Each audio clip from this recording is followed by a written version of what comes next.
Hey guys, what's up? 96 prostar here again for the LS swap.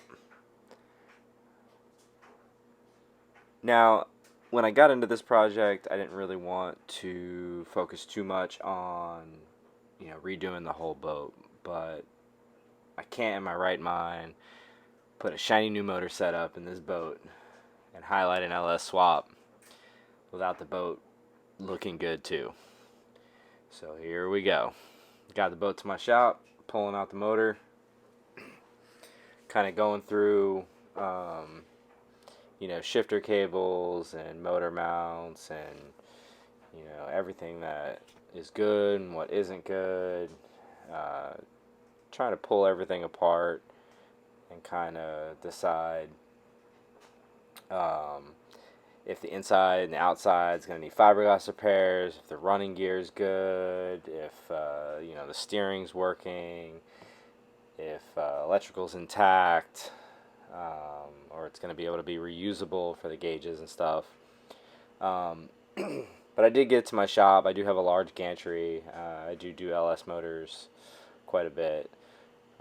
So it's nothing new for me. So the gantry was very, very helpful in getting the motor out of the boat. Usually it's very tough to get motors out of inboards, V-drives and stuff like that with just a regular old cherry picker.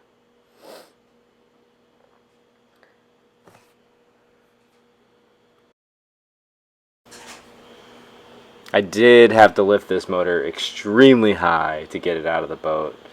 It was a little uncomfortable. I don't really know how heavy it is. All cast iron, everything. I pulled the heads off. They look good. Sold them. Made a little extra cash. Here's the boat. I'm starting to pull it apart. Back at home. Going through, taking out the carpet, cleaning up leaves and 20 years of muck and nastiness. Lots of gloves. Lots of degreaser. Basically, I'm just going to pull the whole thing apart all the way down to nothing and start fresh. Going through, you see it getting a little cleaner, kind of finding, beer cans and bottles and stuff stuffed everywhere.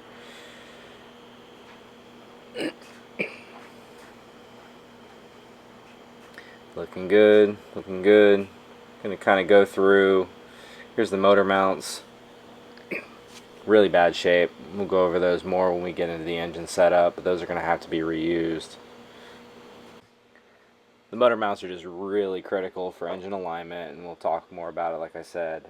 But I was really careful to kind of keep them together and take lots of pictures of them to make sure I got them put back together correctly. There's some more tear down.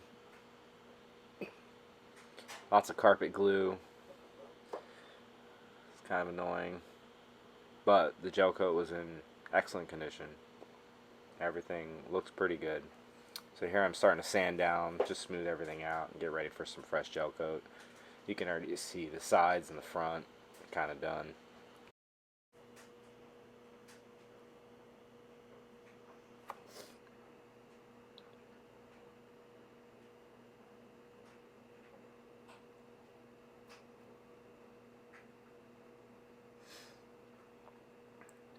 And here's the underneath the windshield.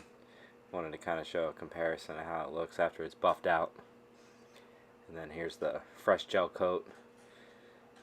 Looking real good. Hasn't cured yet. It doesn't take long, but there's the next morning. Looking really good.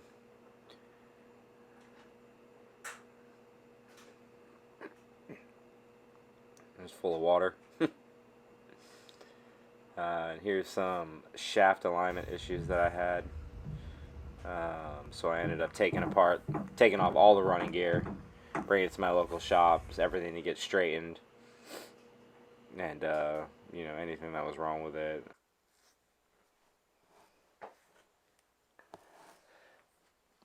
Stay tuned, guys, for the next episode. We'll go a lot more in depth on this LQ9 6.0 345 horsepower engine that we're going to put into this bad boy, and we're going to see if it works. Peace.